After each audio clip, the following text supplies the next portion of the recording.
એટલે આપણે હો અર્જુન આપણો પ્રતિનિધિ છે એટલે આપણને કહ્યું છે કે તારે કરવું પડશે, હું કાંઈ કરીશ નહીં, અને તું કરીશ તો હું વાહે ઊભો છું.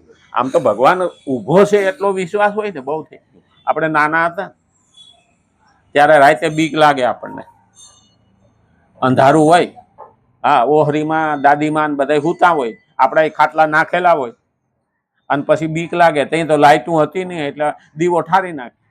હવે એ અંધારામાં પેશાબ પાણી જવું હોય ને એટલે બાને હલાવી, બા હા પીપી જવું, એટલે કે જા હું જાગું છું જઈએ, એટલે આપણે જઈએ. પછી દાદીમાં તો નાકોડા ઘડતા જ હોય, પણ આપણને ભરોસો હોય કે દાદીમાં જાગે છે, તો ભગવાન ઉભો જ છે.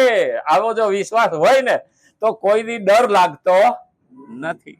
ભગવાન કે હું ઉભો છું, સર્વસ્ય ચાહમ હૃદય સન્નિવેષ્ટ. ભગવાન દરેક ની અંદર કે હું બેઠો છું.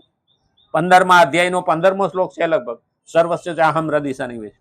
એટલે જ આપણે 15મો અધ્યાય શા માટે લઈએ? આખું જીવન એમાં આવી ગયું, કોઈ પ્રશ્નનો જવાબ એમાં નથી એવું નથી 15મા અધ્યાયની અંદર. એટલે કીધું છે ને કે આ ભાવ અને આવતા ભાવ બંનેનું કલ્યાણ 15મો અધ્યાય સમજી લઈએ ને તો આપણું લગભગ કલ્યાણ થઈ જાય. ખાલી ભાઈ 20 શ્લોક એવા છે કે આપણે ભાવ પાડતા જઈએ, પણ એને સમજવો પડે. આપણે આવશે 15મો અધ્યાય, હજી 3જા અધ્યાયમાં છીએ.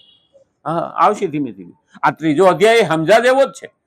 અરે આમાં તો એક એક જલેબી છે, બરફી છે, પેંડા છે, આમાં બધું એક એક અધ્યાય એવા જ છે, અને એને મૂકવાનું મન થતું નથી. અરે એક એક શ્લોક એવા મહત્વના છે કે આગળ જવું હોય તો નીકળી શકતા નથી.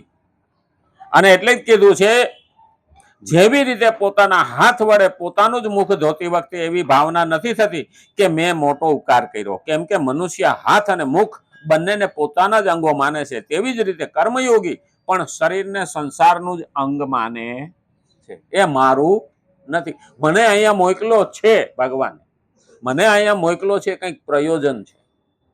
એટલે દરેકનું કામ અલગ આપ્યું છે. બધાને હરખું આપ્યું નથી, બધાને હરખી બુદ્ધિ નથી આપી, બધાને હરખી તાકાત નથી આપી. શા માટે? દરેકે દરેક માણસ એમ કહેતો હોય ને કે અમે વધારાના થઈ ગયા. ના, કોઈ અહીંયા વધારાનો આવ્યો જ નથી.